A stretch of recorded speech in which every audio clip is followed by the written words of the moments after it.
Tell us a moment of desperation where you thought it was the end of Nubank. Great question. There've been a few ones. None of them were necessarily like the end, but it felt that it was very close. I think sometime December 2015, I wake up on a Friday morning and I read that via presidential decree, the government was going to change the way the working capital flow inside Nubank occurs. In Brazil, all credit card issuers have 27 days to pay merchants. And so we have, as we grow, there is some float coming in our way, and we have some time to get the customer to pay, and then we pay the merchant for those transactions. And then one Friday morning, I read in the news that there was going to be a presidential decree, not even a law that was going to be discovered in Congress. It was going to be a presidential decree, in Brazil called it a canetazo, that was going to change those 27 days to 2 immediately. And that meant, as we did the math, that meant several $1 billion in like working capital needs. And that was pretty scary. And so we're like, why the hell, what a curveball. This is such a strange thing happening coming so suddenly. And anyway, it was a weekend. I was going to fly with my family to Peru with my babies and my wife. I had to fly to Peru, drop them on the airport. I flew back to Sao Paulo, spent the entire weekend with the entire company.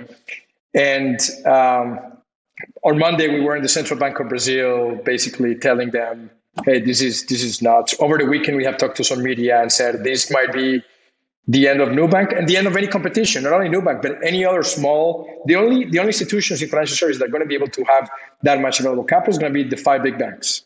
And so that law means even more competition. The 5 big banks, the nascent competition is wiped out.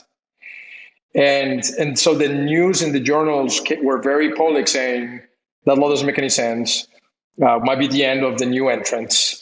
And that day on Monday, as we were going to Central Bank, there were something like 10,000 customers in the Twitter of the Central Bank saying, this is absolutely crazy. What the hell is going on? You got to protect Nubank. You got to protect the early entrants. We need competition in this industry. It's really bad that you have 5 banks that own 85% of everything. And we spent 2 hours with the president of Central Bank saying, no, hold on. Take it easy. It's not going to happen. We get it. Nothing that is going to happen here. Don't worry. And nothing happened. Before you know that, you gather the troops. What do you tell everybody? It was tough because that Friday we had our end of year party, and it was tough. I was concerned, and I had to give a speech, and because it was the end of the year, and I debated a lot because that was a very important moment for the company. There could have been 2 ways. There could have been one way to say, all is good, don't worry, nothing's going to happen, or nothing's happening, we are covered, even if we were not, even if we didn't have a plan at that point because it was too sudden. Or we would have come to the entire company and said, yeah, we have a problem. And you know what? We don't have the answers. But we're going to go work pretty hard over the weekend and we're going to figure it out. But we don't have the answers right now and we're going to need everybody on board. We picked the second one. And it wasn't clear necessarily that was the right answer because people were really worried. But they were worried anyway because there had been a lot of news. But we were very transparent, and that was going back to the values. That was what the Constitution told us that we should do. We treat our employees like owners, not renters. It's a value that we have. They're partners. We're all on this together. And what do you do to your partner? Do you tell them that everything is going to be fine, that you have all the answers, or that you have a problem and we need to figure it out? You tell them the truth. So we told them the truth. Some people had a really shitty weekend. The good news is on Monday, we figured it out. And then we were able to have an all hands Monday afternoon. And we told everybody, we figured it out. It's all good. No worries. We got it. We gave t-shirts for everybody. We survived. And it was such a culture defining moment because I think people appreciated that we had taken the route of transparency, of honesty, of treating people like adults, not like children that you have to lie to. and that build a lot of trust with everybody in the company. So I'm glad I'm obviously glad that we made that, but at the beginning, it wasn't really clear what the right answer was. There's a great lesson in there, and it's something that I learned the hard way in the early days. You're trying to protect people by not telling them something that be nervous or worried about something. And it actually has the opposite effect because you obviously lose trust. Everything becomes exposed at some point.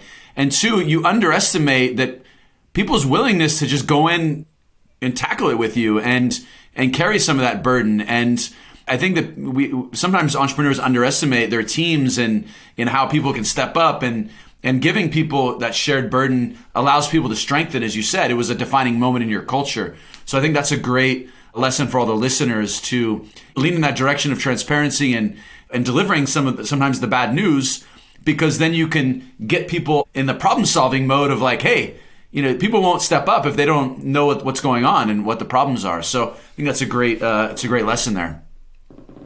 Yeah, that's right. I mean, I think we talk a lot inside Nubank that whenever we want to visualize any decision that we do for anybody in the company, we have to visualize every person that works at Nubank as a world-class athlete that wants to be the best in the world at what they do. That's how we think about every single person. And so if you think about every single person that way, like an adult that wants to be the world-class champion in the world, then as the coach of the Olympic team, you tell them the good one, the bad one, and the ugly. You don't hide it. You don't sugarcoat it. You tell them the right thing, because ultimately that transparency, that honesty is going to not only build a lot of trust, but it really allows the person to engage in the problem solving aspect. And that's exactly what you want. You want that type of that engagement in problem solving.